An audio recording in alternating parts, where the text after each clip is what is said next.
Okay. ప్రియ దేవుని పిల్లలారా అందరికీ మరొక్కసారి ప్రభువు పేరిట వందనాలు. యేసుక్రీస్తు ప్రభువారు ఎందుకొచ్చారు భూమిపైకి అనంటే మనందరికీ తెలుసు. తన శరీర మరణం ద్వారా ఈ పాపంలో ఉన్న ప్రపంచాన్ని విమోచన చేయడానికి. పశువులు, గొర్రెలు, మేకలు చేయలేని పాప విమోచన యేసు రక్తం చేస్తుంది గనక దేవుడైన ఆయన శరీరాన్ని ధరించుకొని మనందరి కోసం వచ్చిన శుభదినం. అది దేవుడు మనకు చేసిన ప్రేమ, కృప, మిక్కిలి దయ, అన్నిటికి మించి ఆశీర్వాదం. అది ఈ మానవ జాతిని, మనుషులను పాపం నుంచి విడిపించడానికి, పాపం నుంచి విమోచన కలిగించడానికి దేవుడు చేసిన అతి పవిత్రమైన దినం, ఏర్పాటు చేసిన దినం. అది అర్థం చేసుకుంటున్నారా? మరి ఆయన రాకపోతే మనిషి చేసిన దానిని బట్టి ప్రతిఫలం ఉంటుంది. అది పాపమైతే దానికి సంబంధించిన ప్రతిఫలం ఉంటుంది, మంచి కార్యాలైతే దానికి సంబంధించిన ప్రతిఫలం ఉంటుంది. మరి విమోచన ఎలాగా? చేశాం, దానికి ప్రతిఫలం అనుభవించి తీరాలి, తప్పులేదు, అది రూల్. కాబట్టి మనిషి ఈజీగా దుష్ట ప్రభావం వల్ల విమోచనకు నోచుకొనక పాపం చేసిన వాడై శిక్షకు, ఉగ్రతకు పాలవుతున్నాడు. కాబట్టి తిరిగి మానవ జీవితాన్ని నిర్మించడానికి దేవుడు చేసిన అత్యంత ప్రాముఖ్యమైన పవిత్రమైన కార్యం యేసుక్రీస్తు మరణం కదా. ఆయన శుక్రవారం సిలువ వేయబడతాడు అనుకుంటే ఈరోజు యెరూషలేం, అర్థం చేసుకుంటున్నా, యెరూషలేం మందిరానికి, యెరూషలేం పట్టణానికి రాజుగా ప్రవేశం జరిగిన రోజు. అర్థం చేసుకుంటున్నారండి? దీనిని చరిత్రకారులు ఏమని పిలిచారంటే మట్టల ఆదివారం అని పిలిచారు. ఎందుకంటే ఆయన రాకడను గమనించిన ఆ ప్రజలు, ఆ రాకడను గమనించిన అక్కడి జనం ఆయన రాజుగా పిలిచారు. ఆయన రాజుగా పిలిచారు. అర్థం చేసుకుంటున్నారండి? ఇంతకుముందు చదువుకున్న వాక్య భాగం అదే. యేసుక్రీస్తును రాజుగా, రాజులకు రాజుగా, అర్థం చేసుకుంటున్నారా? మకుటం లేని మహారాజుగా చూసిన దినం, ఈయన మా రాజు అని ప్రపంచం గుర్తించిన దినం అది. ఆయన రాజు అవుటకు రాలేదు, మనల్ని రాజుగా చేయడానికి వచ్చాడు. అర్థం చేసుకుంటున్నారండి? ఆయన పరిచారం చేయించుకున్నట్టుకు రాలేదు, అనేకుల కొరకు తన ప్రాణాన్నే క్రయదనంగా పెట్టడానికి వచ్చిన పుణ్యమూర్తి యేసుక్రీస్తు ప్రభువారు. ఆయన ఈరోజు యెరూషలేం ప్రాంతానికి లేఖనం చెప్పినట్టుగా ఒక రాజుగా జయప్రవేశం చేసిన దినమే ఈ శుభదినం అండి. అర్థం చేసుకుంటున్నాం ప్రియ దేవుని పిల్లలారా? దీన్ని మనం ఆచారంగా మాత్రమే చూస్తున్నాం, ఇందులో ఆత్మను మనం పట్టుకోలేకపోతున్నాం.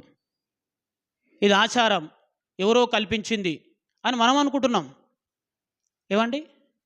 కానీ మన ఆరోపణ సత్యానికి దూరంగా ఉండకూడదు, మన ప్రలాపనలు సత్య దూరంగా ఉండకూడదండి. అర్థం చేసుకుంటున్నారా? యేసు పేరిట ఏది చేసినా అది పుణ్యకార్యమే, గుర్తుపెట్టుకోను. విశ్వాసంతో చేసేవానికి అది పవిత్రమే, విశ్వాసంతో తినేవానికి అది పవిత్రమే అన్నాడు ఆయన. విశ్వాసం లేనివాడికి అది అపవిత్రం అన్నాడు. ఎందుకంటే నీ హృదయమే సరైనది కాదు, అది నీకు విషయం అవుతుంది అన్నాడు. కాబట్టి ప్రియ దేవుని పిల్లలారా, యేసుక్రీస్తు పేరిట చేసే ఏ కార్యమైనా అది పవిత్ర కార్యమే. ఎందుకంటే యేసు అనే మాటనే దానిని పవిత్రం చేస్తుంది. నా పేరిట గిన్నెడు చన్నీళ్ళు ఇచ్చినా నేను మరిచిపోనన్నాడు. నీళ్ళు ఎవరి పేరిట? క్రీస్తు పేరిట. క్రీస్తు ప్రేమను బట్టి చేసిన సహాయం అది నేను మరిచిపోవటకు అన్యాయస్తుడు కాడు అన్నాడు. నన్ను ప్రేమించే వారికి చేసిన సహాయాన్ని నేను మరిచిపోను అని కూడా దానికి ఒక ఉపమానం, రాబోతున్న తీర్పును కూడా మత్తయి సువార్తలో 25 అధ్యాయంలో చెప్పారు ఆయన. నేను ఆకలి కొంటిని, నాకు అన్నం పెట్టితిరి అనే పదం. అలాగే ఇది యేసుక్రీస్తు పేరిట జరపబడుతున్న కార్యక్రమం, మట్టల ఆదివారం. ఆయన ఇదేంటండి, ఇది ఆచారం కదా అని మీరు అనకండి. అది ఆచారం కాదు, అది పవిత్రత ఉంది అందులో. యేసును ఈ ప్రపంచం రాజుగా గుర్తించాలి. ఆయన రాజు, రాజులకే రాజు అని అర్థం ఇచ్చేలా ఈ కార్యక్రమం జరపబడుతుంది. రాజు వచ్చాడు, ప్రపంచాన్ని పరిపాలించే రాజు, మకుటం లేని మహారాజు, ప్రతి మనిషిని రాజుగా చేయడానికి వచ్చాడు. పాపం అనే దాస్యత్వం నుంచి కావచ్చు, బలత్కారం అనే దాని నుంచి కావచ్చు, బలవంతుల చేతులు నగిలిపోతున్న బలహీనులను విడిపించడానికి వచ్చిన మహనీయుడు, మహారాజు యేసుక్రీస్తు ప్రభువారు, ది కింగ్ అని గుర్తింపబడిన దినమే ఈ దినం. అర్థం చేసుకుంటున్నారు మీరు? అందులో పవిత్రతను మనం గమనించాలి. ఎవరో దాన్ని ఆచారంగా చేశారని, అల్లరిగా చేశారని మనం దాన్ని వక్రీకరణగా మాట్లాడితే మనమంతా దిగువ స్థాయి ప్రజలమని అర్థం. అర్థం చేసుకుంటున్నామండి? ఇందులో ఉన్న ఆత్మీయత ఏంటి? యేసును ఆ కాలమందు యేసుక్రీస్తును రాజుగా, దావీదును మించిన రాజుగా, లోకమంతా ఎదురు చూస్తున్న మెస్సయ్యగా, లోకానికి రాజుగా చూపిస్తున్న సందర్భం అండి అది. అర్థం చేసుకుంటారా అండి? సరే, మరొకసారి చూద్దాం. మత్తయి సువార్త 21వ అధ్యాయం. మత్తయి సువార్త 21వ అధ్యాయం. పేజీ నంబర్ కూడా 21 అండి. 21వ అధ్యాయం. అక్కడ చెప్పబడుతున్న మాట చూడండి. 4వ వచనం. ప్రవక్త వలన చెప్పబడినది నెరవేరునట్లు ఇది జరిగెను. ప్రవక్త వలన చెప్పబడినది నెరవేరునట్లు ఇది జరిగెను. ప్రవక్త వలన చెప్పబడినది నెరవేరునట్లు ఇది జరిగెను. ఏది యేసు ప్రభు చేసినా లేఖనానుసారంగానే తన జీవితం ఉంటుంది. ప్రజలు ఇలా చేస్తే మెచ్చుకుంటారు, ప్రజలు ఇలా చేస్తే గుర్తించుకుంటారు నన్ను, ప్రజలకు నేను ఇది మేలు చేస్తే ప్రజలు నన్ను కొనియాడతారు అనే స్వార్థ బుద్ధి యేసు ప్రభుకు లేదు. అంత చీఫ్ మెంటాలిటీ కాదు, మనం చీఫ్గా ఆలోచిస్తాం కదండి. ఇది చేశాడు యేసుకి ఎందుకు అంటే, ఆ బలహీనమైన ప్రజలకు ఆహారం పెట్టి వాళ్ళ వైపు త్రిప్పుకున్నాడు అనే మాట శుద్ధ తప్పది, దైవ విరుద్ధమైన మాట అది. ప్రజల మెప్పు కొరకు ఆయన కార్యక్రమాలు చేయలేదు. ప్రవక్తలు చెప్పిన లేఖనాలు నెరవేరున్నట్లు, దేవుడు తన ప్రేమను ప్రజల యందు చూపిస్తున్నాడు అని నిరూపించడం కొరకు దేవుని స్వరూపమైన యేసుక్రీస్తు ప్రతి కార్యం చేశాడు. ఏమండి, అర్థం చేసుకుంటున్నారా? ఏం చెప్పారు ఆ ప్రవక్తలు అంటే, ఇదిగో నీ రాజు సాత్వికుడై గాడిదను, భారవాహక పశువు పిల్లైన చిన్న గాడిదను ఎక్కి నీ యొద్దకు వచ్చుచున్నాడని సియోను కుమారుతో చెప్పుడి అనే మాట అండి. ప్రవక్త గారి మాట రాశారు. సియోను కుమారి, నీ రాజు వస్తున్నాడు. మరి ఇప్పుడున్న వాళ్ళంతా రాజులు కాదా? రాజులే, కానీ ఈ రాజులు వేరు. కానీ ఒక ఆయన రాబోతున్నాడు. ఆయన ఎలా వస్తాడు అంటే, చిన్న గుర్తింపు ఆనవాళ్ళు ఇచ్చాడండి. ఆయన గాడిద పిల్లెనెక్కి వస్తాడని చెప్పాడు. ఎక్కడికి వస్తాడు? సియోను అంటే యెరూషలేం ప్రజలు అని అర్థం. ఏమండి, వాక్యాలను లేఖనాలను నమ్ముతున్న ప్రజలు, రక్షణ యూదులలో నుండి కలుగుతున్నది కదా. అలాంటి ప్రజల కొరకు జకర్యా ప్రవక్త గారు రాసించిన ప్రవచనం అది. పరిశుద్ధాత్మ ప్రేరేపితుడైన ఆయన ఒక రాజు భూమి మీదకి రాబోతున్నాడు. ఎందుకంటే యేసుక్రీస్తు గురించి ప్రవక్తలు రకరకాలుగా ప్రవచించారు. ఒక ఆయన పుట్టుక గురించి ప్రవచించాడు, ఒక ఆయన మరణం గురించి ప్రవచించాడు, ఒక ఆయన రాజుగా ఈ ప్రపంచానికి రాబోతున్నాడు. మరి అలా ఎలా గుర్తుపట్టడం ఆయన వచ్చినవాడు రాజు అని అంటే, ఆయన ఎలా వస్తారో కొన్ని లైవ్ ఎగ్జాంపుల్ చూపించాడండి. అక్కడ ఒక గాడిద పిల్లనెక్కి వస్తాడు. అలాంటి సందర్భం ఈ మధ్యలో జరుగుతున్నప్పుడు లేఖనాలు చెప్పిన మెస్సయ్య వచ్చాడు అని అర్థం చేసుకోవాలి. మరి అర్థం చేసుకుంటున్నారండి. ఈ మాట చెప్పింది ఎవరు అంటే ప్రవక్త. ఆ ప్రవక్త ఎవరు అంటే జకర్యా. చూద్దామా జకర్యా గ్రంథము. ఏమండి, అందరూ దయచేసి తీయండి. జకర్యా గ్రంథము, పాత నిబంధన గ్రంథంలో జకర్యా గ్రంథము 9వ అధ్యాయము 9-10 వచనాలు. ప్రియ దేవుని పిల్లారా, పేజీ నంబర్ 781. సియోను నివాసులారా బహుగా సంతోషించుడి, యెరూషలేము నివాసురాల ఉల్లాసముగా ఉండుడి. నీ రాజు నీతిపరుడును రక్షల గలవాడును దీనుడనై గాడిద పిల్లను ఎక్కి నీ యొద్దకు వచ్చుచున్నాడు. ఏమండి, 10వ వచనం. ఎఫ్రాయిములో రథములు ఉండకుండా నేను చేసేదను, యెరూషలేములో గుర్రములు లేకుండా నేను చేసెను, యుద్ధపు విల్లు లేకుండా పోవును. నీ రాజు సమాధాన వార్త అన్నజనులకు తెలియజేయును. సముద్రం నుండి సముద్రం వరకు, యూఫ్రాటీసు నది మొదలుకొని భుజగంతముల వరకు అతడు ఏలును. మరియు నీవు చేసిన నిబంధన రక్తమును బట్టి. చూస్తారా ప్రియ దేవుని పిల్లలారా, ఇక్కడ ప్రవక్తగా రాసించిన మాట ఏంటి అంటే, రాజు రాబోతున్నాడు. సియోను నివాసులారా, అయ్యో మేము చెరగొనిపోతున్నాం, ఇక మాకు రాజు లేడు, మా దేవాలయం కూల్చివేయబడింది, మేము బబులోను చెరువులోకి వెళ్ళిపోయాం, అష్షూరు చెరువులోకి వెళ్ళిపోయాం. మా ఇజ్రాయెల్, అఖండ ఇజ్రాయెల్ 12 భాగాలుగా విభజన చెంది రకరకాల ప్రాంతాలలో చెదిరిపోయింది. దేవుని ప్రవచనాలు లేవు, యాజకత్వం లేదు, మందసము లేదు, ధర్మశాస్త్రం లేదు, బలులు లేవు. మమ్మల్ని దేవుడు ఇలా విడిచిపెట్టాడేంటి అని కుమిలిపోతున్న భక్తిపరులైన వారి గురించి మాట్లాడుతున్నమాట. నీ రాజు వస్తాడు, మరలా మిమ్మల్ని అందరినీ ఏకీకృతం చేయడానికి, మిమ్మల్ని మాత్రమే కాదు, చెదిరిపోయిన దేవుని పిల్లలందరినీ ఈ సముద్రం మొదలుకొని ఆ సముద్రం వరకు, తూర్పు మొదలుకొని పడమర వరకు విస్తరించి ఉన్న ప్రతి మనిషిని దేవుని యొద్దకు తిప్పుటకు ఒక వ్యక్తి రాబోతున్నాడు. ఎలా వస్తారు మరి ఆయన? గాడిద పిల్లనెక్కి రాబోతున్నాడు అని ఒక చిన్నగా వాళ్ళకి అర్థమయ్యే రీతిలో ఒక ప్రవచనం చెప్పబడిందండి. అదే ప్రవచనాన్ని మత్తయ్య గారు అక్కడ రాశారు. అర్థం చేసుకుంటున్నారండి? ఎక్కడి నుంచి భూదిగంతముల వరకు ఈ రక్షణ సువార్తను అందించడం కొరకు, నాట్ ఓన్లీ ఇజ్రాయెల్స్.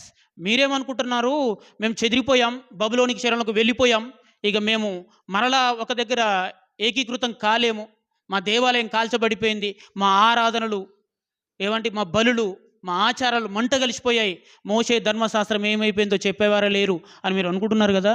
మిమ్ములు మాత్రమే కాదు, చెదిరిపోయిన 10 గోత్రం ఇజ్రాయేల్ వారిని, అఖండంగా 12 గోత్రముల వారిని కావచ్చు, యావత్తు ప్రపంచాన్ని ఏకీకృతం చేయడానికి, దేవుని వైపు త్రిప్పడానికి, మనుషులందరికీ విమోచన కలిగించడానికి రాజు రాబోతున్నాడు, అతను రక్షణ దేబోతున్నాడు, నీతిపరుడు రాబోతున్నాడని ఆయన ప్రవచనం చెప్పాడండి. ఏమండి, అలసిపోయిన హృదయాలకు ఆ మాట అర్థం కాలేదు. దేవుని మీద అపనమ్మకంకి వచ్చిన ఆ హృదయాలకు ఆ మాట అర్థం కాలేదు. కనుచూపు మేరలో భవిష్యత్తు కనిపించని వాళ్ళు ఆ మాటను నమ్మలేకపోయారండి, నమ్మకలేకపోయారు. ఎందుకంటే ఆ చెప్పబడిన ఆ మాట, ఊరటనిచ్చే ఆ మాట నెరవేరడానికి తరాలు గతించిపోయింది. ఎందుకు అన్ని తరాలు గతించాయి? వారి అవిధేయతను బట్టి సుమా. అంతే తప్ప దేవుడు ప్రవచనాన్ని త్వరగా నెరవేర్చుటకు ఆయనకు ఆలస్యం చెయ్యాలని, త్వరగా నెరవేర్చకూడదని ఇంట్రెస్ట్ ఏం లేదు. మనిషి యొక్క బుద్ధిని బట్టి, ఆయన ఆలోచన విధానాన్ని బట్టి, వాళ్ళ హృదయ ఆలోచనను బట్టే ఆయన వాగ్దానం ఆలస్యంగా నెరవేరుతుంది తప్ప ఆయన ఎందుకు ఈ టైంలో నెరవేరుస్తలేడు అని నువ్వు అనకూడదు ఆయన. ఎందుకంటే దాన్ని నెరవేరకపోవడానికి అసలు మనుషులు ఏం చేస్తున్నారు అని మనం గుర్తుంచుకోవాలి. అది మన యొక్క లోపమే తప్ప ఆయన ఎందుకు నెరవేర్చలేరు అని ఒక ప్రత్యేకమైన టైం పెట్టుకొని నెరవేర్చడానికి ఆయనకు ఎందుకంటే టైము ముహూర్తాలు చూసుకునే వ్యక్తి కాదు దేవుడు. ఆయన ఈ రోజని రేపు కూడా ఆయన చేయగలడు, కానీ దాన్ని తీసుకొనుటకు మనకు లేదు. ఒకవేళ చేసినా అది యాదృచ్ఛికంగా జరిగిందే, నా ప్రయత్నం వల్ల జరిగిందే అని ఆలోచన. కాబట్టి ఆయన చేయడానికి నీ మార్పును కూడా గమనిస్తాడు, నువ్వు గుర్తించే తీరును కూడా గమనిస్తాడు, ప్రపంచాన్ని ఆశ్చర్యపరచుటకు కూడా ఆయన ఆలస్యం చేస్తాడు. అర్థం చేసుకుంటున్నారు ప్రియ దేవుని పిల్లలారా? రైట్, చూడండి. మరి ఈ జకర్యా గారు చెప్పిన ప్రవచనాన్ని ఇగో యేసుక్రీస్తు ద్వారా నెరవేరుతుంది, వచ్చాడు, హోసన్నా, సర్వోన్నతమైన స్థలంలో జయము, జై జీసస్ అన్న వర్డ్ అక్కడే పుట్టింది. అర్థం చేసుకుంటున్నారా ప్రియ దేవుని పిల్లలారా? మరి జకర్యా గారు కూడా మరి గాడిద పిల్లనెక్కి వస్తున్నాడు అని చెప్పవలసిన అవసరం ఏముంది? అని చెప్పడానికి, పోల్చడానికి పదాలు లేవా?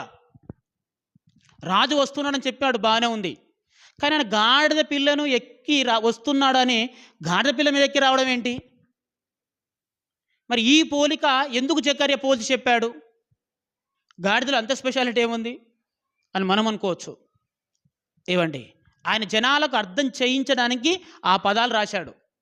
గాడిద పిల్లను ఎందుకు ఎక్కువ వస్తాడు అంటే, దీనికి ముందు ఒక ఘట్టం జరిగింది చరిత్రలో, దీనికి ముందు ఒక ఘట్టం జరిగిన చరిత్రలో అది ప్రజలకు బాగా గుర్తుండిపోయింది, అది ప్రజలకు బాగా గుర్తుండిపోయిందండి. ఆ ఘట్టాన్ని మనలో ఒక్కసారి గుర్తు చేయడానికి కొరకే ఈ పదాలు రాశాడు ఆయన. ఏంటి ఆ ఘట్టం అంటే చూద్దాం. మొదటి రాజుల గ్రంథము, దయచేసి అందరు బైబిల్ తీసి చూడండి. మొదటి రాజుల గ్రంథము 1వ అధ్యాయము 36వ వచనం చదువుతాను. ఏమండి, 1వ రాజుల గ్రంథము 1వ అధ్యాయం 36వ వచనం, పాత నిబంధనలో పేజీ నంబర్ 278 అండి.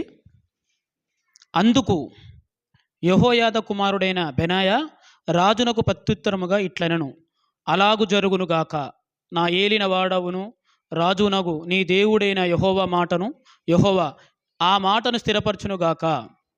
యెహోవా నా ఏలిన వాడవును రాజునగు నీకు తోడుగా ఉండినట్లు ఆయన సొలొమోనుకు తోడుగా ఉండి నా ఏలిన వాడవైన రాజగు దావీదు యొక్క రాజ్యము కంటే అతని రాజ్యము ఘనముగా చేయునుగాక అనెను. కాబట్టి యాజకుడైన సదోకును, ప్రవక్త అయిన నాతానును, యెహోయాదా కుమారుడైన బెనాయాను, కెరేతీలును, ఫెలేతీలును, రాజైన దావీదు కంచర గాడిద మీద సొలొమోనును ఎక్కించి గిహోనునకు తీసుకొని రాగా, యాజకుడైన సదోకు గుడారంలో నుండి తైలపు కొమ్మును తెచ్చి సొలొమోనుకు పట్టాభిషేకం చేసెను.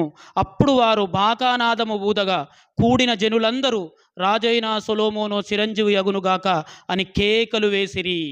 ఏమంటే, మరియు ఆ జనులందరూ అతని వెంబడి వచ్చి పిల్లన గ్రోవులను ఊదుచు వాటి నాదముల చేత నేల బద్దలగునట్లు అత్యధికముగా సంతోషించిరి. దేవుని స్తోత్రం చెప్పండి గట్టిగా అందరూ. అర్థమవుతుందా? ఇక్కడ సొలొమోను గారి యొక్క పట్టాభిషేకం జరుగుతుంది. ఇజ్రాయేలులకు దేవుడు మెచ్చిన రాజు ఎవరు అంటే డేవిడ్. దానికంటే ముందు రాజు ఎవరు అని అంటే సౌల్. సౌలు తనకి ఇయ్యబడిన ఆధిక్యతను, రాజరికాన్ని తన ప్రవర్తన వల్ల తను పోగొట్టుకున్నాడు. ఏవండి, దావీదు తనకి చేయబడిన అభిషేకాన్ని బాధ్యతాయుతంగా ప్రవర్తించి దేవుని ఎదులో నిలబడి తరతరాలకు తన వంశానికి చెదిరిపోని తరిగిపోని ఒక గిఫ్ట్ని అందించాడు దావీదు రాజు. ఏమండి, ఆయన పరిపాలన చేశాడు ఇంచుమించు 40 సంవత్సరాలు. మరణమైనదని సమీపిస్తున్నది. దావీదు రాజు చాలా సక్సెస్ఫుల్గా ఇజ్రాయెల్ను పరిపాలించాడు. అఖండ ఇజ్రాయెల్ను పరిపాలించాడు. చక్కని ధర్మశాస్త్రం ప్రకారంగా ఆలయపు ఆరాధనను స్థిరపరిచింది ఆయనే. లేవీల పని కావచ్చు, లేవీల్లో ఏమండి అహరోను సంతతి వారి పని కావచ్చు, అన్ని విభాగాల వారు ఏమండి పాటలు పాడేవారు, కీర్తనలు పాడేవారు, బలులు అర్పించేవారు, చక్కగా ఆరాధనలు జరిగేలా అని చేశాడండి. రాజు అయినప్పటికీ ప్రవక్తగా గుర్తింపబడ్డాడు. అటు రాజ్య పరిపాలన, ప్రవక్తగా దేవుని వాక్యాలు సమాజానికి అందించడం, రెండుని సమపాలుగా నెరవేర్చాడు. Successful person. కానీ ఆయనకు అనేక మంది పిల్లలైన తర్వాత వరకు ఒక ఆలోచన వచ్చింది. తండ్రి చనిపోబోతున్నాడు, ఇంకా చావలేదు, చనిపోబోతున్న తర్వాత తనకున్న కుమారులు ఏం చేశారంటే రకరకాలుగా ఆలోచన చేశారు.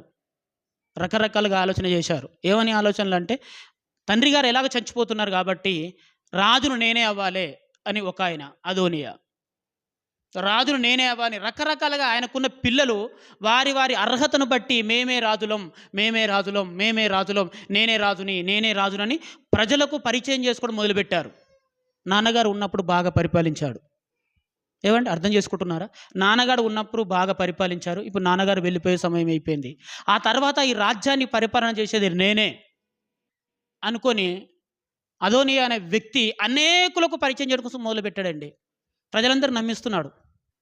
ఆ తర్వాత నేనే రాజును, ఈ ప్రాంతానికి నేనే రాజును. అబ్షాలోము ఆదో రకమైన ఆలోచన విధానం. నేనే చూశారు. ఈ అదోనియా అనే వ్యక్తి బలంగా ప్రచారం చేసుకున్నారు. రాజు దగ్గరికి వస్తున్న వారందరినీ తన వైపు తిప్పుకొని నేనే మీ రాజును. ఎందుకంటే నాన్నగారు చక్కగా పరిపాలన చేశారు. ఇక అలాంటి మహనీయుని మనం చూడలేం. ఆయన వెళ్ళిపోతున్నాడు, ఆ తర్వాత నేనే అని పరిచయం చేసుకోవడం మొదలుపెట్టాడండి ప్రజలకు చెప్పుకొని. కానీ దేవుని ఆలోచన విధానం సులభమైన పైన ఉంది. బాబు నోరు లేనోడు కదా, అమాయకుడు. వాళ్ళ మీద ఉన్న పెద్ద రూమర్ ఏంటంటే బత్సేబా, తెలుసుగా మీ అందరికీ. అలాంటి రూమర్ వాళ్ళ పైన ఉంది. అలాంటి వారి మాట ఎవరు నమ్ముతారు? దేవుని ప్రణాళిక సొలొమోను పైన ఉంది. ఆయన ప్రణాళిక అది, మన దాన్ని కాదనలేం. కాబట్టి ఈ పరిస్థితులను గమనించి తండ్రి గారు చనిపోయిన తర్వాత కావలసిన రాజు అదోనియా ముందుగానే గమనించి ఆ ప్రధాన యాజకుల్ని, మత పెద్దల్ని, గోత్రికులందరినీ పిలిచి తనకు తానుగా రాజుగా ప్రకటించుకున్నారు. ఆ ప్రధాన యాజకులు కావచ్చు, అక్కడున్న యాజకులు కొంతమంది ఏమండి ఇతన్ని అదోనియాను రాజుగా చేశారు, గుర్రం పైన ఎక్కించారు. ఇక రాజుగా బాకానాదం చేస్తున్నారు. అదోనియా రాజు జీవించునుగాక, చిరకాలం జీవించునుగాక. జనం ఎవరినైనా జై అంటారు, అంతే. ఏమండి ఇలా ఉందన్నమాట. ఈ సంగతి దావీదుకి తెలిసింది. దావీదుకి చచ్చిపోలే, బ్రతికే ఉన్నాడు. దావీదు తెలిసింది. వెంటనే సదోకన ప్రవక్తని పిలిచాడు, పెద్దల్ని పిలిపించాడు. అసలు ఏం జరుగుతుంది నా రాజ్యంలో? ఏం జరుగుతుంది? పోటీ జరుగుతుంది ప్రభు. నీ తర్వాత రాజెవరు? నేను ఇంకా చచ్చిపోలేదు, బతికే ఉన్నాను రా. చంపేస్తారు బతికుండగానే, చచ్చిపో ప్రశాంతంగా అన్నట్టు. అట్లా జరుగుతుందండి, నిజం. అర్థం చేసుకుంటున్నారు ప్రియ దేవుని పిల్లారా? ఇంకా చచ్చిపోలేదు రా, ఆయన చచ్చిపోలేదు, బతికే ఉన్నాడు. కాబట్టి లేదు, సొలొమోను కింగ్ అవ్వాలి. ఎందుకంటే సొలొమోను దేవుడు ఎంచుకోవడానికి ఒక ప్రత్యేకమైన ప్రణాళిక ఉంది. నేను మందిరం నిర్మిద్దాం అనుకున్నాను, నా చేతులు రక్తంతో తడిచాయి, కాబట్టి నాకు అర్హత ఇవ్వలేదు దేవుడు. అది సొలొమోనుకి ఇచ్చాడు. సొలొమోను యొక్క జన్మ కారణం ఏది. కాబట్టి ఆ మందిరం నిర్మించబడాలి అని అంటే, ఎందుకు నిర్మించబడాలి ఆ మందిరం? చెప్పాను కదా, లోకరక్షకుడు రంగ ప్రవేశం చేసే రోజు రాబోతుంది. ఆయన రావాలి అంటే మందిరం ఉండాలి కదా. ఆ తూర్పు ద్వారం గుండా ఆయన ప్రవేశం జరగాలి. ఆ జరిగిన వ్యక్తినే మెస్సయ్యగా కీర్తనల గ్రంథాలు కావచ్చు, ప్రవక్తల గ్రంథాలు కావచ్చు, మోషే గ్రంథం చెప్పిన మెస్సయ్య రాబోతున్నాడని జనం గుర్తిస్తుంది. యావత్తు ప్రపంచం ఆయన వైపు చూస్తుంది. కావాలంటే మందిరం కావాలి. మందిరం తూర్పు ద్వారం గుండా మెస్సయ్య రంగప్రవేశం జరగాలి. ఆ మందిరం కట్టబడాలి అని అంటే నేను కడతానన్నాను, కానీ దేవుడు నాకు అవకాశం ఇవ్వలేదు. ఇక సొలొమోను అనే నా బిడ్డను ఎంచుకున్నాడు. ఈయన ఆ మందిరం కట్టడానికి రాజు అవుతాడు. కాబట్టి నేను రాజుగా చేయండి. మరి ఎలా చేయాలి? అది ప్రీ ప్లానడ్ అండి. ఎలా చేయాలి? రా దావీదు గారికి కంచెర గాడిద ఉన్నదట ఒకటి.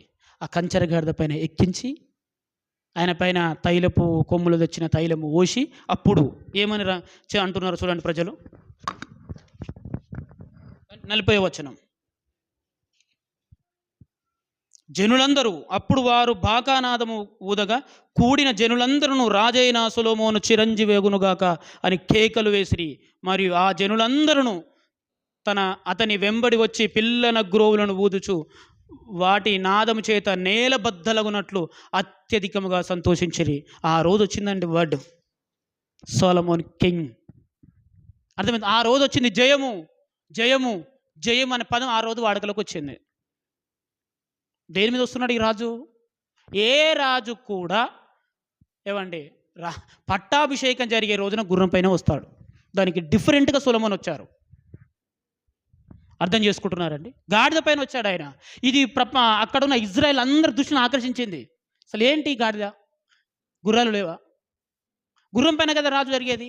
అక్కడ అదోనియా ఆల్రెడీ గుర్రం పైన రాజుగా ప్రచారం జరిగింది. అది ఫేక్, కొట్టిపారేశారు. ఇది దేవుడు నిర్ణయించింది, దావీదు గారు నిర్ణయించింది. ఇది దావీదు గారి మాటే దేవుని మాట. ఆయన పెన్ను బట్టి రాశారంటే అది ఖచ్చితంగా కీర్తన, అది ప్రవచనం, లేఖనం, అది లేఖనం అవుతుంది. మరి ఈ దావీదు గారు ఏమండి ఆయన దగ్గర వేలాది గుర్రములు ఉన్నాయి కదా, మరి గాడిదను ఎందుకు ఎంచుకున్నాడు అని అప్పుడుకున్న ఆ ప్రపంచం ప్రవక్తలు అందరూ ఆశ్చర్యపడిపోయారండి. అసలు గాడిద గారేంటి? ఆయన ఏమనలేకపోయారు. ఎందుకంటే ఆయన ప్రవక్త. ఆయన ఏది చేసిన దర్శనం ప్రకారం చేస్తాడు. ఆయన ఏది రాసినా దర్శన ప్రకారం చేస్తాడు. కాబట్టి ఆయనకు తెలుసు నా ప్రభువు. యేసుక్రీస్తును ప్రభువు అని పిలిచాడు. నా ప్రభువు, ప్రభువు నా ప్రభువును అన్నాడు ఆయన. ప్రభువు నా ప్రభువును అనే మాట రాసింది ఆయన్నే కీర్తనల గ్రంథంలో. యేసుక్రీస్తును ప్రభువుగా చూస్తున్న వ్యక్తి కాబట్టి ఆయన భవిష్యత్ కాలంలో ఎలా వస్తాడో దానికి సాదృశ్యకంగా తన సొలొమోను చేశాడు. ఈ గాడిద పైన ఈయనని పట్టాభిషేకం చేయండి, ఊరంతా ఊరేగించండి అన్నారు. కానీ రాజు కదండి, ఏమనలేదు, మౌనంగా చేశారు. ప్రభు ఇది అపచారం, రాజుగారిని గాడిద పిల్ల మీద ఊరేగించడం ఏంటి? ఇది అపచారం, అన్యాయం, ఇది కరెక్ట్ కాదు అనేవాళ్ళే ప్రవక్తలు కూడా. కానీ ప్రవక్తలకు లేని దర్శనం రాజైన ప్రవక్తగా పిలువబడిన దావీదు గారికి ఉంది. అది వరకు అర్థమైంది. ఆయన చేశాడు అంటే అది ఖచ్చితంగా దర్శనం ప్రకారమే చేస్తాడు. అది వారికి తెలుసు కాబట్టి ఖచ్చితంగా సొలొమోను రాజవును గాక, అతని రాజ్యం స్థిరపరచబడును గాక అని వారు వేసే కేకలకు నేల బద్దలైపోయిందట. ఇది వరల్డ్ రికార్డ్. అప్పటికి మరలా ఇది దృశ్యం వారి మధ్యలో ఉండిపోయిందండి. ఆ తర్వాత గాడిద పైన వచ్చిన ఏ రాజు లేడు, గాడిద పైన పట్టాభిషేకం చేయబడిన ఏ రాజు లేడు మళ్ళా సొలొమోను తర్వాత. ఎందుకంటే వారికి హైలీ అటెన్షన్ ఉంది దానిపైన. ఈ గాడిద పైన ఎవరు ఎక్కించారు? దావీదు గారు. దావీదు గారు ఎవరు? ప్రవక్త, మన తండ్రి అని ఇజ్రాయెల్ అందరికీ తెలుసు. ఆయన గనక చెప్పాడు అంటే అది ఖచ్చితంగా దేవుని మాటే. నేటికి ఇజ్రాయెల్లో గొప్పగా పేరు కట్టించిన వారు ఎవరు అంటే ఒకటి అబ్రహాం, మోషే, దావీదు. వీళ్ళు చెప్పారంటే ఖచ్చితంగా దేవుని మాటే. మరో ప్రవక్త ఇలాంటి సాహసమైన ప్రవచనం రాయడానికి పూనుకోలేదు. ఇలాంటి ఏ ప్రవక్త కానీ మరలా ఇలాంటి సాహసమైన ప్రవచనం చేయడానికి కానీ ఏ రాజు కానీ గాడిద పైన ఊరేగింపు కొరకు చేయలేదండి. అలాంటి సాహసమైన కార్యక్రమం చేయలేదు. ఎందుకంటే దేవుడు చెప్పింది చేస్తే ఏ ప్రవక్త కూడా మళ్ళీ చెప్పలేదు. కానీ చాలా దినములైన తర్వాత ఇజ్రాయెల్ కొనుపోబడిన తర్వాత, చెదిరగొట్టబడిన తర్వాత జకర్యా గారికి ప్రవచనం వచ్చింది. ఆయన రాయడానికి కూడా భయపడ్డాడు. ఏంటి ప్రభువా అంటే, దావీదు గారు ఏ ఉద్దేశంతో గాడిద పైన సొలొమోను ఎక్కించాడో ఆ ప్రవచనం నెరవేరే రోజు రాబోతుంది, నువ్వు రాయన్నాడు. అది ఖచ్చితంగా అదే రాశాడండి. అర్థం చేసుకుంటున్నారా ప్రియ దేవుని పిల్లలారా? ఈ మాట ఇజ్రాయెల్ అందరికీ తెలుసు. గాడిద పైన ఏ రాజు వస్తాడు, ఏ వ్యక్తి వస్తాడు, ఏ వ్యక్తి వస్తాడు, అప్పటికి ఇంకా ఎదురు చూస్తూనే ఉన్నారు. అప్పటికి రాజులు మారిపోతున్నారు, పుడుతున్నారు, చనిపోతున్నారు. ఏమంటే ఆ ప్రాంతంలోకి రోమన్స్ వచ్చేశారు, హేరోదు రాజు వచ్చేశారు, ఇంకా వస్తున్నారు, మారుతున్నారు.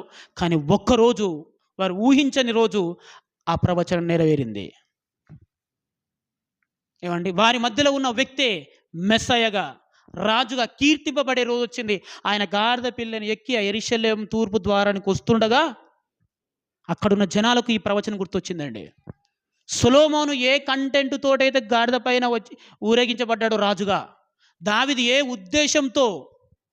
ఉద్దేశంతో ఆయన సొలొమోనును గాడిద పైన పట్టాభిషేకం చేయించాడో దానికి ఒరిజినల్ రాబోతుందని గమనించారండి వాళ్ళు. ఇది ప్రవక్తలు చెప్పింది కాదు, ప్రజలు మోటివేషన్ చేసింది కాదు, అపోస్తలులు మోటివేషన్ చేసింది కాదు.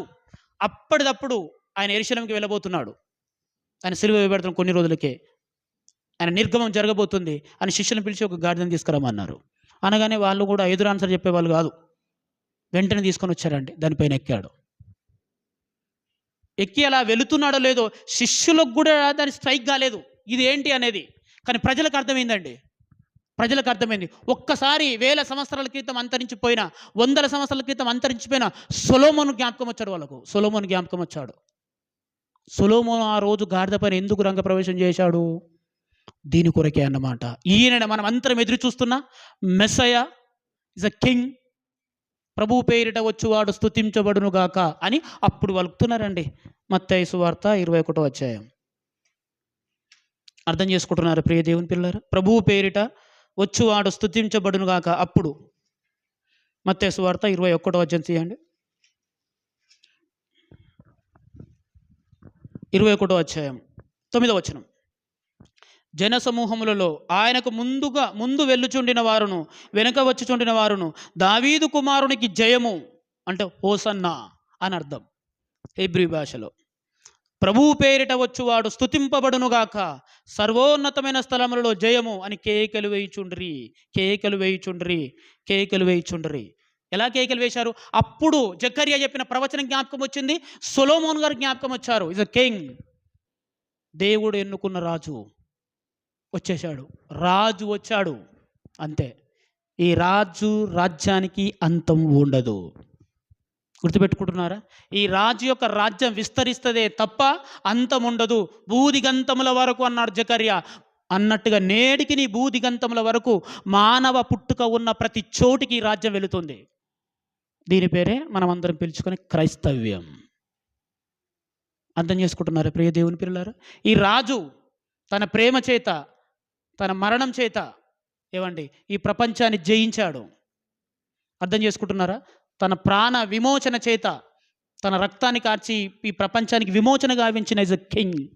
అందుకే ఈయనకున్న పేరు ఏంటో తెలుసా? రాజులకు రాజు. దేవుని స్తోత్రం చెప్పండి గట్టిగా అందరూ. రాజులకు రాజు. ప్రపంచం గుర్తించిందండి ఆ రోజు. కానీ ఈయనకు మగటం లేదు. అందరు ఆశ్చర్యపడ్డారు. ఏమండి? సైన్యం లేదు, అందరు ఆశ్చర్యపడుతున్నారు. రాజే, నువ్వు రాజువా? ఎస్, నేను రాజునే అన్నాడు. పిలాతు దగ్గర మీరు రాజా అన్నారు. అవును, నువ్వు అన్నట్టుగా నేను రాజునే అన్నాడు. కానీ సైన్యం, ఆయుధం, కిరీటం, నా రాజ్యం ఈ లోక సంబంధం ఏది కాదు మిస్టర్ పిలాట్. నా రాజ్యం ఈ లోక సంబంధం ఏదైతే నా శిష్యులు పోరాడేవారు. ఎందుకంటే ఈ లోక రాజ్యాలని కత్తి చేత, రక్తం చేత స్థాపించబడతాయి. ఈ రక్త చరిత్ర కలిగినది. నా రాజ్యం ప్రేమ చరిత్ర అని చెప్పాడు. అర్థం చేసుకుంటున్నారంటే పిలాతు గారికి అర్థం కాలేదు. రోమా చక్రవర్తి కంటే గొప్పరాజు నువ్వు అనుకున్నాడు ఆయన. రోమన్ల కంటే గొప్పరాజు నువ్వు. చెప్పాను కదా, నీ రాజ్యానికి అంతముంది మిస్టర్ పిలాత్. ఉంది, ఏదో రోజు ఖచ్చితంగా అది కనుమరుగైపోతుంది. దావీదు రాజు చచ్చిపోయాడు, దేవుని చేత ఎన్నుకోబడిన దావీదు రాజు చచ్చిపోయాడు. కానీ ఈ రాజ్యానికి అంతం లేదు, భూదిగంతముల వరకు విస్తరిస్తూనే ఉంటుంది అని రాజుగా గుర్తింపబడిన రోజు అండి అది. అందుకే ఆ రోజు పుట్టిన భాష, ఆ రోజు పుట్టిన పదం హోసన్నా. దేవుని స్తోత్రం చెప్పండి గట్టిగా. మనం కూడా ఒకసారి హోసన్నా అనే పదం వచ్చింది. ఇప్పుడు దానికంటే మనం గొప్పగా మాట్లాడదాం. వాళ్ళు మాట్లాడిన ప్రజలు ఏంటంటే వారికి ఉన్న పరిమితమైన జ్ఞానంతో యేసుక్రీస్తుని వాళ్ళు ఏమంటున్నారంటే దావీదు కుమారునికి జయము అన్నారు. ఎందుకంటే వారికి ఉన్న పరిమితమైన నాలెడ్జ్ ఇజ్రాయేలులకు. అందుకే యేసుప్రభుని వాళ్ళు ఏమని పిలుస్తున్నారంటే సన్ ఆఫ్ డేవిడ్ అంటున్నారండి, అంతే. కానీ వారికంటే గొప్ప నిరీక్షణ వాక్యం మనకుంది, వారికంటే గొప్పగా నమ్మకం యేసుపైన మనకుంది. ఈరోజు మనం ఏంటంటాం? Son of God. దేవుని స్తోత్రం చెప్పండి. వాళ్ళు సన్ ఆఫ్ డేవిడ్ అని పిలిచారు యేసుప్రభుని. వాళ్ళు తప్పు అని మనం అనలేం, ఎందుకంటే వారికి ఉన్న పరిమితమైన విశ్వాసం అదే, వారికి అంతవరకే తెలుసు. కానీ ఇప్పుడు మనం అంతా అనవలసిన మాట ఏంటో తెలుసా? Son of God. ఆయన దేవుని కుమారుడు, నాటే దావీదు కుమారుడు. అర్థమవుతుందా లేదా? కానీ దావీదు కుమారుడు అని తెలిసిన తర్వాత కూడా ఆ ప్రజలు కీర్తించిన ఘనకీర్త లాంటిది, కీర్తించిన విధానం వేరు. యెరూషలేము అంతా కలవరపడింది. ఆ శబ్దానికి జయము జయము జయము. హేరోదు గుండెల్లో, పిలాతు గుండెల్లో రైలు పరిగెత్తాయి, ఏం జరుగుతుంది ఈ ప్రాంతంలో అని. కానీ యేసును దేవుడిగా మనం నమ్ముతున్న మనలో, యేసు దేవుని కుమారుడు, దేవుడు అని విశ్వసిస్తున్న మనలో ఏమైంది ఈ ఆసక్తి, ఏమైంది మన విశ్వాసం అనేది ప్రశ్న. అర్థమవుతుందండి? దావీదు కుమారుడు అని నమ్మిన వాళ్ళే యేసుక్రీస్తుని ఎంత ఘనంగా కీర్తించారో తెలుసా? అలాంటిది లేదు, యేసుక్రీస్తు దేవుని కుమారుడు అని నమ్ముతున్నాం మనం, బాగుంది. ఏమంటే యేసును దేవుడిగా నమ్ముతున్నాం మనం, ఏంటి మన విశ్వాసం? తుదమట్టుకు ఉండగలదా? అంతం వరకు మన విశ్వాసం నిలవగలదా? కరెంటు లేకపోతేనే కూలిపోయింది. అర్థమవుతుంది ప్రియ దేవుని పిల్లలారా? రైట్. కాబట్టి గుర్తుపెట్టుకోండి, ప్రభువు పేరిట వచ్చువాడు స్తుతింపబడును గాక. మనం కూడా ప్రభుని ఒక మాటతో స్తుతిద్దాం. నేను ఒక వర్డ్ అంటాను, మీరు దానికి జై అనండి. జై జీసస్, జై జై జీసస్. ఒకసారి జై జీసస్, జై జీసస్. ఈ మాట చాలు మన జన్మ సుకృతం కావడానికి. నిజం, ఈ యొక్క వర్డ్ చాలు మన జీవితం పవిత్రం కావడానికి. కాబట్టి ప్రియ దేవుని పిల్లలారా, ఇది ఆ రోజు జరిగిన ఆ గాడిద పిల్ల పైన జరిగిన ఆ ప్రవేశం యేసుక్రీస్తును రాజుగా గుర్తించిందండి. ఇప్పుడు రాజే, నువ్వు నమ్మిన రాజే, నువ్వు నమ్మకున్న రాజే, నువ్వు నమ్మిన దేవుడే, నువ్వు నమ్మకున్న దేవుడే. ఆయన సన్ ఆఫ్ గాడ్, అంతే. నువ్వు నమ్మిన నిజం, నమ్మకున్న నిజం. నమ్మితే విశ్వసించబడతావు, రక్షింపబడతావు, నీకు నిత్యరాజ్యం దొరుకుతుంది. సింపుల్. ఈ సువార్తను అనేకులకు తెలియజెప్పవలసిన బాధ్యత మన పైన ఉంది. అయితే ఈ ప్రక్రియను బట్టి, ఈ మట్టలాదివారం అంటారు కదా, అనుకుందాం, దీనిని బట్టి మనమే నేర్చుకోవచ్చు కొత్త నిబంధన సంఘం. మేము యేసును దేవుని కుమారుడుగా నమ్ముతున్నాం కదా, మరలా ఎందుకు ఈ జై జీసస్ అని పడ్డని మీరు అనుకోవచ్చు. ఎందుకు మరలా జై కొట్టడం వేసుకొని మీరు అనుకోవచ్చు. ఈ సందర్భాన్ని బట్టి మనం ఏం నేర్చుకుందాం గుర్తుపట్టుకోండి ప్రియ దేవుని పిల్లలారా. అక్కడ రాయబడిన మాట చూడండి, మత్తయి సువార్త 21వ అధ్యాయంలో 8వ వచనం. జనసమూహములలోనూ అనేకులు తమ బట్టలు దారిపొడున పరిచిరి, కొందరు చెట్ల కొమ్మలు నరికి దారిపొడున పరిచిరి. గుర్తుపట్టుకుంటున్నారా అండి? సింపుల్గా ఆయన రాజుగా గుర్తించబడ్డారు కాబట్టి రాజు నడవడానికి మ్యాట్ కావాలి. రెడ్ కార్పెంట్ అంటారు, గ్రీన్ కార్పెంట్ అంటారు. కాబట్టి ఆ తూర్పు ద్వారం గుండా ప్రవేశం జరగాలి. కాబట్టి ఆయన నడవడానికి ఆయన వాళ్ళు ఏం పరిచారంటే, పాపం వాళ్ళ దగ్గర లేదుగా, ప్రీ ప్లాన్గా లేదు కాబట్టి బట్టలు, అదే గ్రీన్ మ్యాట్ వేశారన్నమాట ఆయనకు. ఇంకా లేనివారంటే ఆ ఖర్జూరపు మట్టలు తీసుకొని వచ్చి ఓసన్న అని పాడబడుతూ, కీర్తనలు పాడుతూ ఆయనకు స్వాగతం చెప్పారు యెరూషలేముకి. అర్థం చేసుకుంటున్నారా? ఇక్కడ మనం గమనించవలసిన ఒక జంతువు ఉంది, దాని పేరు గాడిద. అర్థం చేసుకుంటున్నారండి? గాడిదకు పరిచింది యేసుక్రీస్తుకైనా వెళుతుంది ఎవరు? గాడిద అండి బాబు. అర్థం చేసుకోండి.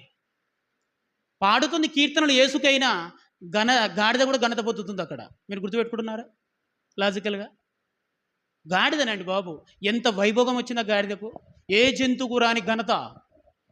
గుర్తుపెట్టుకుంటున్నారో లేదో మీరు? ఏ జంతువుకు రాని ఘనత వచ్చింది చరిత్రలో దానికి, ఆ గాడిదకు. అప్పటి వరకు అది కట్టివేయబడిందాడ. ఏ జంతువుకు రాని ఘనత ఆ గాడిదకు వచ్చిందండి. గాడిద అంటేనే వాని స్వభావము గాడిద స్వభావం అని మనం తెలుసు. గాడిద బుద్ధిది, అది ఎవరి మాట వినదు అనే తత్వం గాడిదకు ఉంటుందట. అలాంటిది గాడిదకు వైభోగం వచ్చిందండి బాబు, ఘనత వచ్చిన రోజు అది. గాడిదకు రాలేదు ప్రియ దేవుని పిల్లల ఘనత. ఆ గాడిద అంత ఘనపరచబడడానికి కారణం ఏంటంటే, దానిపైన ఒక ఆయన ఉన్నారు. ఆయన టచ్ చేసిన ప్రతి వస్తువు చరిత్ర అవుతుంది. అర్థం చేసుకుంటున్నారా మీరు? ఆయన టచ్ చేసిన ప్రతి వస్తువుకు విలువ వస్తుంది. ఆయన టచ్ చేసినది ఏదైనా కావచ్చు, అది దానికి చరిత్ర ఉంటుందండి. యేసుకున్న ఘనత లాంటిది. పశువుల పాక కూడా మనకు తెలుసుగా. పశువుల పాక ఈరోజు ప్రపంచ చరిత్రను ఘటించింది. అది ప్రపంచ చరిత్రను తరిగిపోని చరిత్ర ఉంది ఆ పశువుల పాకకండి. పాకకు, పశువుల పాక ఈరోజు దానికున్న చరిత్ర మీకు తెలుసా? ఎందుకంటే యేసు పరుండబెట్టాడు అక్కడ. యేసు పరుండబెట్టబడ్డాడు కనుక ఆ తొట్టికి ఈ రోజు వరకు క్రేజ్. ఈ గాడిద అనే దానికి ఈ రోజు వరకు ఆ ఇమేజెస్ చూడండి, ఆ ఇమేజెస్ చూడండి. ఆయన రావాలి కానీ ఆ లెవెల్ వేరు ప్రియ దేవుని పిల్లలారా. కొత్త నిబంధన సంఘంగా మనం నేర్చుకోవాలి. ఆయన మనలో ఉండాలి కానీ ఆ లైఫ్ వేరు, ఆ ఆనందం వేరు, ఆ డిగ్నిఫై వేరు, ఆ ఆత్మీయత వేరు. ఆయన మనలో ఉంటే గుర్తుపెట్టుకోండి. ఆయన పేరు మనకు పెట్టబడితే, ఆయన వాక్యాలు మన హృదయంలో ఉంటే ఆ దమ్ము వేరు, ఆ జీవితం వేరు. అంతే. మరలా చెప్తున్నాను నేను, గాడిద ఎంత కీర్తింపబడుతుందో తెలుసా? వాళ్ళు వేసే బట్టలపైన అది నడిచే టీవీ. ఎందుకంటే దానిపైన ఎవరున్నారు దానికి తెలుసు. యేసు లేకుంటే నాకు ఈ రేంజ్ కాదు, యేసు లేకుంటే నాది ఈ రేంజ్ కాదు. అర్థం చేసుకుంటున్నారా అండి? ఈరోజు మనకు కాస్త గుర్తింపు ఉంది, మన కళ్ళు ఎక్కడికో పోయినాయి. మనం చక్కగా పాటలు పాడగలం, భూమి మీద ఆగుతలేం. కాస్త వాక్యం చెప్పగలను, ఇక మనం ఎవ్వరు పట్టకుండా పోతున్నారు బాబు. ఇది ఏంటి అనుకున్నాం ఇదంతా? ఆయన ఉన్నాడు కాబట్టే. ఆయన పోయాడా? ఎవ్వరు దీనికి కొరగాని జీవితాలు ఇవి, గుర్తుపెట్టుకోండి మీరు. కాబట్టి దేవుడు మనకిచ్చాడు క్రైస్తవుడైన ఘనత, ఇది మనం కాపాడుకోవాలి. ఆ పేరు బట్టే మనం దుఃఖపడినా అది ఫలితం, ఆ పేరు బట్టే మనం అవమానించబడినా అది పుణ్యం, ఆ పేరును బట్టే మనం బాధపెట్టబడినా అది మహాపుణ్యకార్యం అవుతుంది. నీకు, నీ కుటుంబానికి, నీ తరాలకు, నీ వ్యక్తిగత జీవితానికి అది చెదిరిపోని ఆశీర్వాదం అవుతుందండి. ఆయన పేరు ఆ పేరే అలాంటిది, ఆ పేరే అలాంటిది. నేను క్రైస్తవుడైనందుకు బాధపడుతున్నానండి, అందరూ నన్ను ఏళనగా మాట్లాడుతున్నారు. అదే నీకు, నీ తరాలకు ఆశీర్వాదం. నీకు తెలియదండి బాబు. కాబట్టి క్రైస్తవుడైనందుకు ఆయన మన పైన ఉంటే మన రేంజ్ వేరండి, మన రేంజ్ వేరు. రేంజ్ వేరంటే నా ఆత్మీయతలో దేవుల్లో చెప్తున్నాను. అది ఆ ధైర్యం వేరు, ఆ భరోసా వేరు. కాబట్టి యేసుక్రీస్తును మన జీవితాల్లో రాజుగా చిత్రీకరించుకుందాం. యేసుక్రీస్తును మన జీవితాల్లో, మన హృదయాలు మోద్దాం. ఆయనను మనకు మంచిది. కాబట్టి మీ అందరికీ మరొకసారి శుభాకాంక్షలు తెలియజేస్తున్నాను. యేసు పేరిట చేయబడుతున్న కార్యక్రమం ఇది. ఇలా పవిత్రతను మనం అర్థం చేసుకోవాలి తప్ప ఇది ఆచారం అని, అదని, ఇదని కొట్టివేయకూడదు. కాబట్టి ఈ మట్టల ఆదివారం మాకు నేర్పిస్తున్న సత్యం, యేసు మన పైన ఉంటే, యేసు మనకు హృదయంలో ఉంటే, యేసు నా జీవితంలో ఉంటే మన రేంజ్ కూడా అదన్నమాట, అంతటి వైభవం వస్తుంది అన్నమాట. అంటే ఆయన నడిచిన గలీలే కూడా చరిత్ర, గలీలే ప్రాంతం ఒక కాలువ చరిత్రను ఘటించింది, ఆయన కూర్చున్న ఓడ చరిత్రను ఘటించింది, ఆయన చేతులకు వేయబడిన మేకు చరిత్రను ఘటించింది. సిలువ అనేది కొత్తది కాదండి బాబు, యేసు ప్రభుతో వచ్చింది కాదు. దానికంటే ముందే సిలువ అనేది ఉంది, దానికంటే ముందే సిలువ మరణాలు ఉన్నాయి. యేసు ఎప్పుడైతే సిలువను టచ్ చేశాడో ఇప్పటి వరకు సిలువ ఒక దైవంగా కీర్తించబడుతుంది. అర్థం చేస్తున్నారా మీరు? సిలువ అంతకుముందు కూడా సిలువ మరణాలు ఉన్నాయి, కానీ దానికి అంత క్రేజీ రాలే. ఆ సిలువ దగ్గరికి ఎప్పుడైతే యేసు వెళ్ళాడో ఆ రోజు నుంచి దాని రేంజ్ వేరు. ఆ రోజు నుంచి ఈ రోజు వరకు సిలువ సింబల్కున్న గౌరవం వేరు. ఎందుకు దీనికి అంత కీర్తి? నా యేసు దాన్ని టచ్ చేశాడు.